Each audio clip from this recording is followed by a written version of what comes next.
La revista 14 y medio reporta que Cuba forma compulsivamente a médicos mediocres en su afán de comercializarlos como mano de obra en ese tenebroso mercado de la salud que han creado a nivel internacional y que han ido perdiendo calidad, ya no necesariamente son los mismos médicos de hace pocos años y desde hace unos años han bajado incluso los niveles o los estándares y las aptitudes del oficio, dice la revista 14 y medio.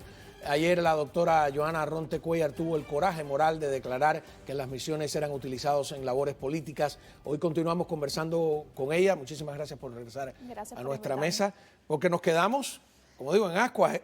En el momento en que estás en la misión médica de Venezuela y decides ser una mujer libre. Y creo que estabas en la frontera en el momento que tuve que interrumpirte. ¿Qué pasó ahí? Ya varios compañeros míos, incluso de otras provincias, amistades que tenía, habían desertado anteriormente, habían abandonado la misión, que es como en realidad se dice, habían roto el contrato, el famoso contrato que nos dan a firmar obligatoriamente antes de irnos. ¿Y el contrato tiene algún lenguaje patriotero o algo de eso? El contrato a mí me lo dieron a mí personalmente un día antes de viajar. Me dijeron, firma aquí, este es tu contrato, no te preocupes lo que hay ahí adentro, el contrato. Cuando miro retrospectivamente en estos 5 años y veo lo que he avanzado, me doy cuenta que yo estaba firmando prácticamente mi pena de muerte porque es algo muy abierto. Alcancé a leer unas cuantas páginas, por ejemplo, en ninguna parte del contrato dice que si el médico que decide romperlo no puede regresar a Cuba por 8 años. Eso no está puesto en ninguna parte del contrato. Por otra parte, tampoco está puesto cuánto te van a pagar, cómo te lo van a pagar, cuáles son tus deberes dentro de la misión, cuáles son tus derechos. Es un contrato súper abierto que dice, tú tienes que hacer lo que está establecido en la misión, pero no te ponen qué es lo que está establecido. Tienes que hacer lo que nosotros te decimos, pero no te ponen qué es lo que ellos... Básicamente estás firmando un contrato a ciegas, a alguien que no sabes a quién es, porque al final tampoco tiene dueño ni nada. Ese contrato es del que ellos se agarran al final para hacer lo que me han hecho a mí y le han hecho a todos los cubanos, que es 8 años de castigo, sin poder regresar a Cuba. Volvemos de nuevo al punto de la frontera, porque tú tratas de entrar a la embajada americana, me dijiste, pero estaba rodeada. La embajada, cuando yo deserté en el 2013, no podía ir de Bolívar a Caracas, que era donde estaba la embajada norteamericana en aquellos momentos y donde está todavía. Porque si te agarraban en otro estado diferente al tuyo, te agarraban y te mandaban para Cuba. O sea que tu libertad de movimiento dentro de Venezuela estaba totalmente limitada. Totalmente limitada a municipios, ni siquiera era la provincia, ni siquiera era Bolívar. Yo dentro del mismo Caroní no podía salir. Es un detalle que nadie ha dicho. No, eso son muchos detalles. Que felicitarte, de verdad. Has dicho varias cosas, yo llevo años aquí entrevistando médicos, me dicen que sí, que en otras instancias han hecho la denuncia de la utilización política de ustedes. Luego, este tema, por ejemplo, de que están ahí prisioneros en un municipio, tampoco lo había escuchado. Yo creo que esta falacia de solidaridad tiene que acabarse. Y justamente tiene que acabarse porque mi testimonio no es el peor. Hay muchos peores que yo. Hay muchas personas que en medio de la travesía, por ejemplo, una doctora que nosotros estábamos esperando ya en Colombia, porque yo tuve que desertar, finalmente tuve que romper el contrato, que es como en realidad se dice. Cuando yo decido hacer esto, yo tenía que cruzar de país, tenía que entrar a Colombia, es otro territorio, entras de manera ilegal.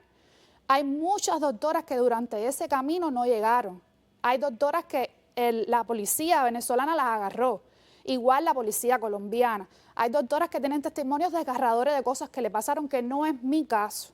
Pero yo pienso que esta falacia de solidaridad, de socialismo, tiene que acabarse. Y la única manera de acabarse es que decidamos romper con nuestros miedos, con nuestras limitaciones que nos ponemos nosotros mismos y que empecemos a decir la verdad. ¿Por qué no hacerlo? El mundo tiene que conocer a los médicos cubanos. ¿Atravesaste a Colombia, qué? A pie, me imagino, en auto, por carretera? Como un inmigrante cualquiera. Los amigos míos que ya estaban en Colombia, en este caso un médico de Matanza, que fue el que me dijo cómo hacerlo todo, él me dio 2 contactos. Uno que tenía que pagarle en el cruce de la frontera y a ese se encargaba de él mismo pagarle al que estaba al lado allá en Colombia esperándome. Era toda una red que estaba completamente preparada. Y en Washington, que hacen este plan para rescatarlos a los que decidían ser libres, no estaban conscientes, por ejemplo, de que en un lugar hostil como Venezuela, la embajada va a estar vigilada. ¿No podían ustedes, cuando llegaran a Colombia, ir a la embajada americana? Eso es lo que teníamos que hacer, pero en el cruce de Colombia, cruzas por Cúcuta. De Cúcuta, cuando llegas a la embajada en Bogotá, el trance también era larguísimo. Hay muchos cubanos, por ejemplo, mi amigo siempre me dijo, si te para un policía de la Guardia colombiano, le dices, llame para la embajada. Vas a adelantar trámites, no tengas miedo, pero muchas personas sí dieron dinero, fueron testigos de robos, de acoso, les quitaron hasta las computadoras, las laptops. Yo me monté en un autobús, estuve todas esas horas, casi 13 horas hasta Bogotá, vomitando las 13 horas, aguantando hasta llegar a Bogotá. Cuando llegué a Bogotá, me renté en una casa que, por supuesto, habían cubanos, y entonces al día siguiente es que voy a la embajada. ¿Y allí en la embajada te atendieron? Sí, en la embajada siempre estuvo abierta a aplicar al The Cuban Medical Professional Parole, pero en el momento en que yo decido ir a la embajada ya estaban haciendo entrevistas. Ya habían pasado demasiados cubanos y entonces empezaron a hacer entrevistas para corroborar que eras un médico de la misión. Que era real. Y, para resumir, ¿tú lograste llegar a través de ese proyecto o tuviste que hacer el trayecto por tu cuenta? No, gracias a Dios. Fueron 4 meses en Bogotá esperando la respuesta, porque en ese momento había bastante atraso. Ya se venía a venir también el fin del parón médico cubano. Y en esos 4 meses trabajé en Colombia en una clínica, y entonces hasta que te llega tu correo electrónico, que lleves el pasaporte a la embajada, ellos verifican todo lo que le llevas, desde tu título hasta el lugar donde trabajaste, todo.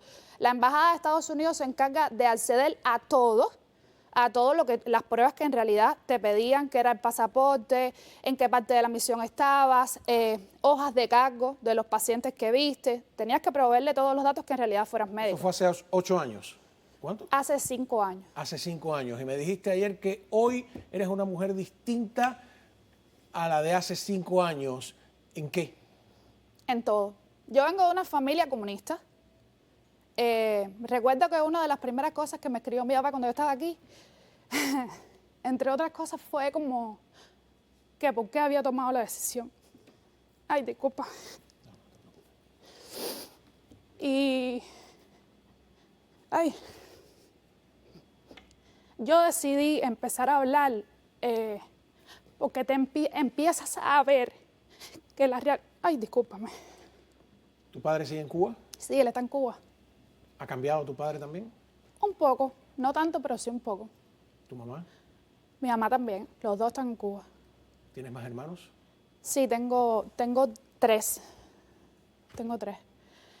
Lo que estaba diciendo es que yo decido romper con todo esto porque, por ejemplo, en mi caso, yo no tenía nadie que me hablara sobre cómo era Estados Unidos. De hecho, decidí tomar la decisión cuando me di cuenta que fueron 2 años más gastados por gusto.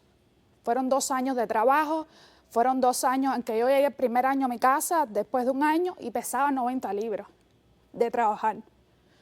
Y entonces ves que nada por lo que luchas es la realidad. Porque, por ejemplo, te hablan mucho de solidaridad, pero cuando llegas a Cuba y ves cómo están los hospitales, en mi caso, por ejemplo, yo regresaba al año y se sobreentiende que si todo ese dinero de las misiones fue utilizado en los hospitales, ¿por qué los hospitales se caían a pedazos? No había guantes, no había con qué hacer cirugías, no había con qué hacer nada. Los médicos en Cuba están trabajando con uñas y dientes. Y es duro ver a tus colegas sin tener el suficiente valor para pararse en un salón y decir no lo opero si no me consiguen las condiciones. Entonces, si todo ese dinero de las misiones se usó o se destinaba en gran parte, lo que te decían era que era destinado a arreglar la salud pública, ¿por qué la salud cada día iba más para atrás? Entonces eso fue un proceso, por lo menos en mi caso, que fue un proceso de despertar, que me ha traído muchas peleas, no peleas, conflictos. Porque, por ejemplo, el tema de política es un tema súper vetado. No puedo hablarlo porque no me entiende. Fue un hombre que también en su momento no fue alguien que dirigió nada, pero sí que le entregó su vida a la revolución. Yo no tengo pena de decirlo. ¿Tu hermano o hermana está en Cuba también? Hay uno que sí está en Cuba. Pero tú has hecho una familia aquí. Sí. Ajá. Tienes un niño, ¿no? Tengo un bebé y estoy embarazada. Ah, sí, felicidades. Sí, gracias. Qué maravilla. La pregunta de si valió la pena es un lugar común que se hace muchas veces, ¿no? Pero aquí más que si valió la pena es ¿qué va a pasar? ¿Estás bajo castigo de que no puedes regresar a Cuba? Yo en estos momentos, por eso es que estaba diciendo él que yo entiendo todas las posiciones. No las entiendo, vamos a hablar, no las entiendo porque estamos en un momento crucial para la dictadura. Estamos en un momento en que hay que tomar parte. Estamos en un momento en que hay que denunciar. Si llegado el momento hay que hay que ponerse de parte de la verdad. Hay que empezar a decir qué es lo que está pasando verdaderamente en Cuba. Y yo creo que eso fue lo que más me empujó a hacer todo esto, de lo cual no me arrepiento para nada. Bueno, te agradezco haber venido, te agradezco la sinceridad, te deseo lo mejor, que te vaya de maravilla con tu embarazo, con tu hijo, con tu nueva vida. Y de verdad que un día me encantaría ver ese abrazo con tus padres. Ojalá. Que tendrá que suceder, que será el abrazo de todos los cubanos, por supuesto. Ojalá.